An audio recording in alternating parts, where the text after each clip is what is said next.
Hello, ladies and gentlemen. Jacob Licklider here, back with another of our videos on Series 11. Sorry this wasn't coming out on Sunday, but Sunday I got really busy and I wasn't able to see the episode until late at night. So I wasn't able to record anything about it. But this week's episode is Rosa and Loki. Honest, I'm going to be perfectly honest. Going in, I was very nervous that episode would it wouldn't do it quite, the subject matter quite well, because I think it would kind of take away the agency if it was Rosa Parks doing all of her stuff, all of her actions based on the Doctor's influence, when I mean, they kind of did that, but they didn't. They did it in a really clever way, something that I quite liked. I honestly, I genuinely like this episode. I don't think it's as good as some newspapers reporting. It's not.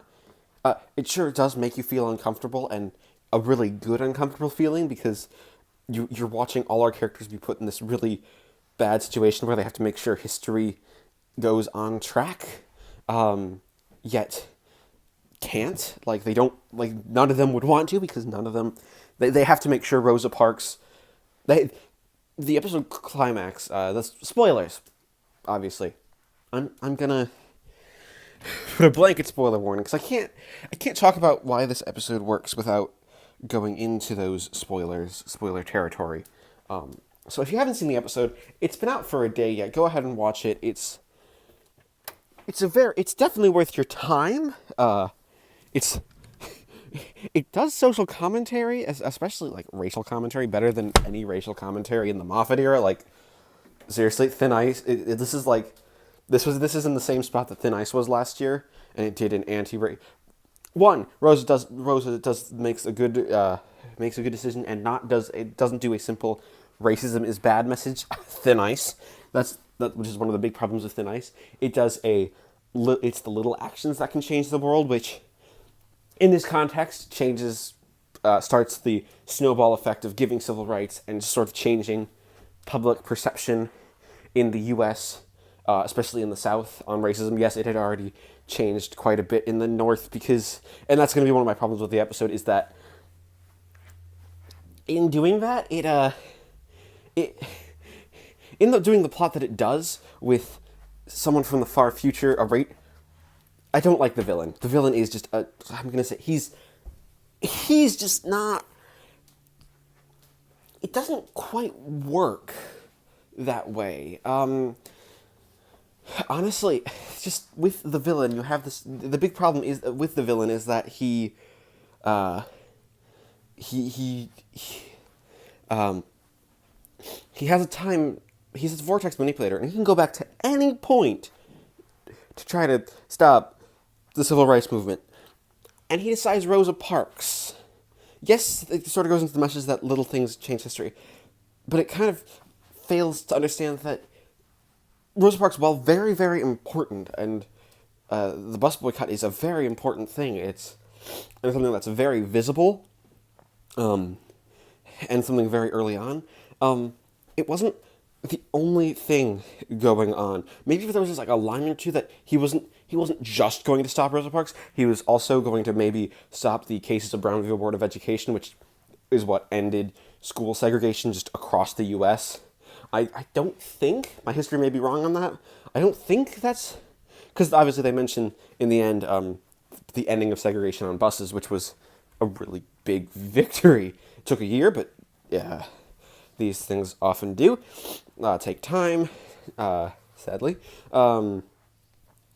But it just niggled at me that it didn't quite work well. And then another of my big nitpicks is the final scene. I don't think was executed in the best way that it could. Scene on the bus.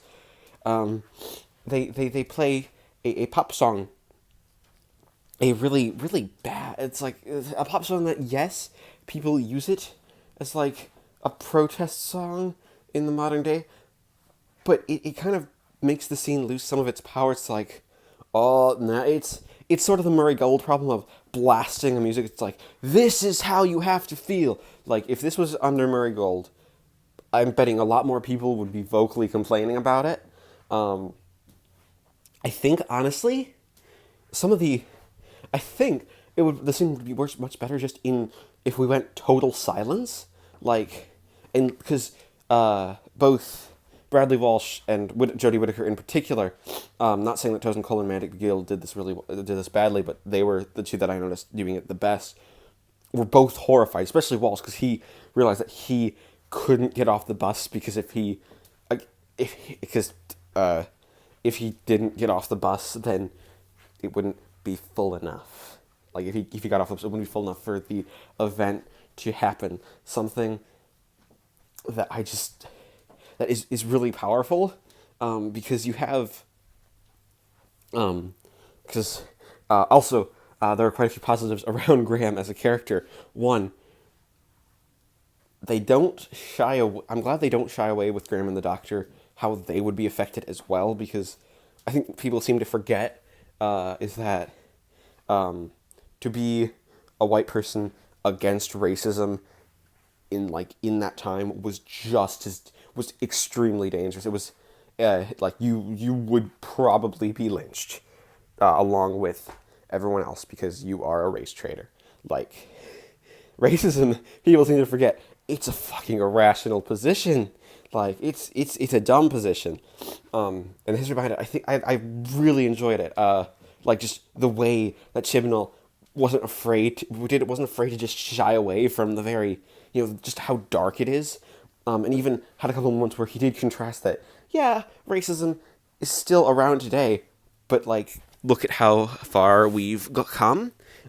Which is, I think that's something that's really important in today's day, because I think some people get bogged down with this message of, oh, it'll never end, it'll never get better, when it already has, and let's be honest, it probably will. You obviously can't kill an idea, which that's all racism is, it's an idea, but you can get it to the fringes, and for the most part, the most of the world kind of has, and that's a really powerful message. That's at least what I took away from the episode overall. But there's some also really good moments. Some of the lighter comedy worked well. I know that this scene with the police officer in the motel room, I had a friend who said it was a bit. He said he didn't think the comedy suited it, and I would tend to agree with him. But then I watched the scene back, and it's not actually meant to be comedy. It's sort of, yes, it comes off as slightly comedic, but in universe it's more of, you have Graham essentially having to be the one to come up with the cover story, being bad at coming up with a cover story, and being under pressure, obviously, because his grandson is in danger. Like, Graham and Ryan's relationship, even if it seems that we're definitely taking steps towards them being closer. Like, Graham has already been willing to give his affection and care and being overly protective. It's really nice. Yasmin got a little bit of a couple of nice little moments, so maybe we're actually going to get some improvements in the next episode. But still, she is the third wheel. Like, we could cut this character. She has a really nice scene with Rosa Parks about being a police officer. That's really nice. But other than that, it's like she's just there, and the Doctor's really good. Like, you see, like, you see it in all our characters. That it's like they really want to try to make things change, but they all realize that we can't. And I think it might have been more powerful if we just cut the villain altogether and had through maybe someone's careless actions by accident maybe set off the chain of events that they have to get it right. The episode would need some rewrites just because the whole thing with the villain is a big problem. And another minor niggle I had is just there were points where some of the bit parts just rubbed me the wrong way, like in line delivery.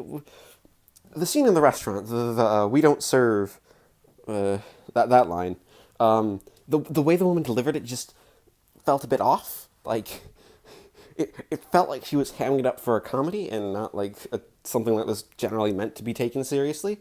Though I did like Ryan. There were just points like that in the direction, and then Ryan's retort, like, would have been a good retort had there not that there was this weird pause, like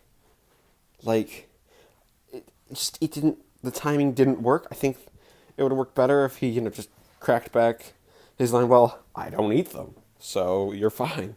Because that is a it's a very funny line. Also, just the development we have again Chibnall and Blackman, because I think a lot of the character moments were probably Chibnall. I feel like most of the plot was Blackman.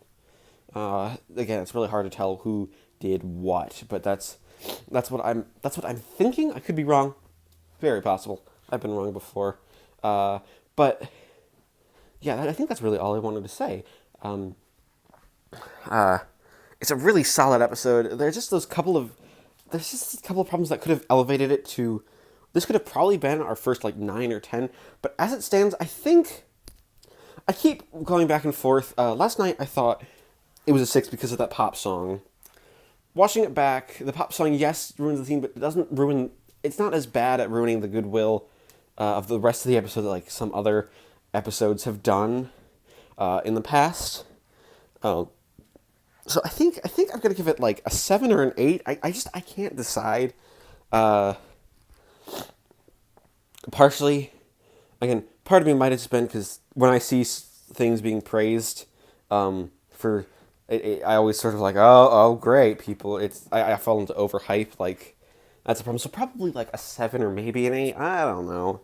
Just take that what you will. I'm indecisive. But on a final note, the overnight ratings have actually been really, really good. I'm impressed. Good job, Doctor Who. Obviously, there's been some drop, but I think we're probably gonna get 6 million overnight figures for the rest of the show. So yeah, good for that.